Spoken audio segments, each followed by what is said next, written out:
الظرف الصحي الصعب اللي مريت بيه الفترة اللي فاتت خلاني اكتشف حاجة في علاقتي بربنا كنت عارفها ومؤمن بيها ومتأكد منها جدا، لكن ما كنتش حاسسها. والظاهر كده ان في فرق كبير بين انك تعرف حاجة وانك تحسها. طبعا انا مش شيخ ولا انا بتاع تنمية بشرية، لكن هي حاجة اول مرة في حياتي ادوق طعمها، واعتقد انه في كتير من الناس ممكن فعلا ما يكونوش دقوها قبل كده ولا حسوا بيها. اكتر من 30 يوم في المستشفى كنت بنام فيهم كل يوم الساعة 8 بالليل واصحى الساعة 12 بالليل وافضل لحد 5 الصبح صاحي، سرير وضلمه، ما بعملش حاجه غير ان دماغي عماله تفكر وتجيب وتودي وتودي وتجيب، لحد ما اكتشفت احساس جديد. خلينا نتفق ان الانسان في وضعه الطبيعي بيعيش حياته في حاله من الامن والاستقرار، حاجه كده شبه الكومفورت زون، حياه عاديه جدا بتتخللها بقى ايه مجموعه من العقبات والصعوبات والمشاكل والابتلاءات على خفيف كده.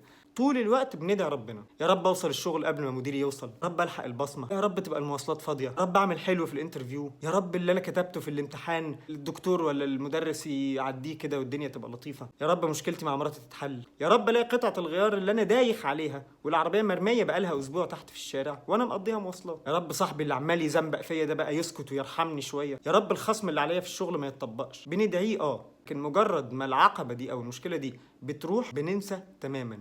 وكتير مننا ما بيقولش حتى الحمد لله، ولو قالها بيقولها كده برو عتب على الماشي، لكن ما بيحسش بجد باحتياجه لربنا، وما بيحسش بجد ان اللي انقذه من الورطة اللي هو كان فيها هو ربنا، مش شطارته، مش لانه خد طريق مختصر فوصل الشغل اسرع، مش لانه هو شاطر وعبقري وفلتة زمانه فقدر يعمل في الشغل مش عارف ايه وبتاع والدنيا بقت لطيفه، مش لانه مديره كان واقف مش عارف فين في الطرقه فهو دخل الناحيه دي فمديره ما شافوش فالموضوع عدى، مش لانه برنس فعمل برزنتيشن هايل.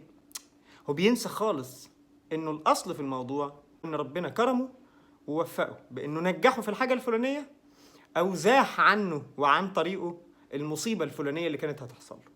دايره الابتلاء اللي بتبتدي بابتلاء صغير، مشكله صغيره، تكبر تكبر تكبر تكبر تكبر تكبر لحد لما توصل لاخرها، يوصل الابتلاء لقمته ويفضل الابتلاء يضغط عليك ويضغط على اعصابك، فتحاول تحل المشكله ما تعرفش وتروح تجيب ناس تحل معاك، ناس دول يجيبوا ناس تانية تحاول تحل، مفيش فايده، تفضل كده لحد لما تجيب اخرك فتنتهي حلول الارض وما يتبقاش غير حلول السماء، وساعتها بتلاقي نفسك من غير ما تحس بتقول يا رب ماليش غيرك، يا رب الحل من عندك، يبقى ليها طعم تاني خالص. بعد العملية التانية الدكاترة وصلت للمرحلة دي بقوا بيتكلموا معايا بمنطق ربنا يسهل ان شاء الله خير.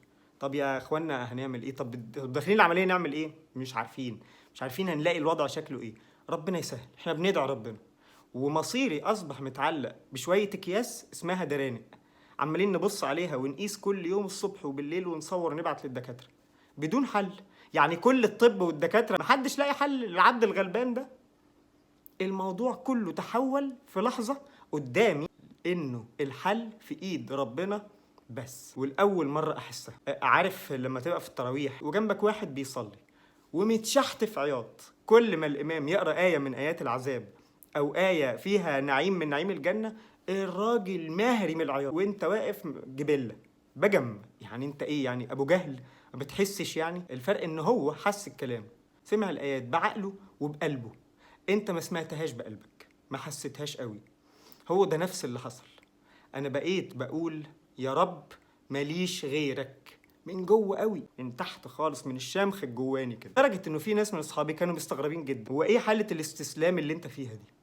غريبه. خلاص جالي الحاله دي ليه وازاي ومنين الله اعلم، لكن يبدو انه ربنا شاء انه ينعم عليا بالحاله دي. والله فكره احساسك بانه الموضوع كله في ايد ربنا ليه طعم مختلف خالص، انت بتحس انك فعلا مش شايل الهم نهائي. هيجي لك لحظات ضعف وهتحس فعلا انك صعبان عليك نفسك، لكن عمرك ما هتوصل لمرحله انك تكون ناقم. طبعا احنا بنتكلم عن الوضع الطبيعي، مش وضع التاني، الراجل اللي هيقعد يقول ليه يا رب كده، ليه اشمعنى انا تعمل فيا كده ليه يا رب. لا، بنتكلم عن الحد الهادي الراضي اللي عنده نسبه قليله من الرضا. فضلت كده وحسيت بطعم ده لحد لما ربنا شاء انه الابتلاء يبتدي يهدى واحده واحده، الكرب اتفك وبدات ارجع لوضعي الطبيعي.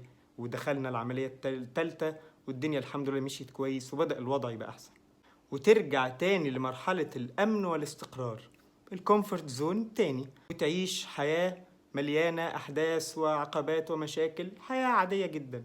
هنا بقى مربط الفرس. اوعى لما توصل لهنا احساسك بانه الوضع برمته في ايد ربنا يتغير او يقل. ربنا انعم عليك بنعمة انك تحس باحساس مختلف. اوعى تفقد النعمة دي، لانه فعلا كل حياتك كده شاكب راكب على بعضيها حقيقي في ايد ربنا. هو ربنا عايزك تمشي مشوار معين عشان توصل لنتيجة معينة، وبعد ما هتوصل لها ما تسألش نفسك بقى هو ليه المشوار ده كله انا عديت بيه.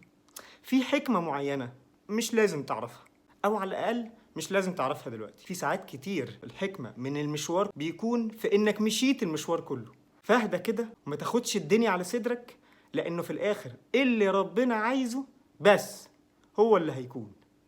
ما كان لك أتاك على ضعفك، وما كان عليك لم تدفعه بقوتك.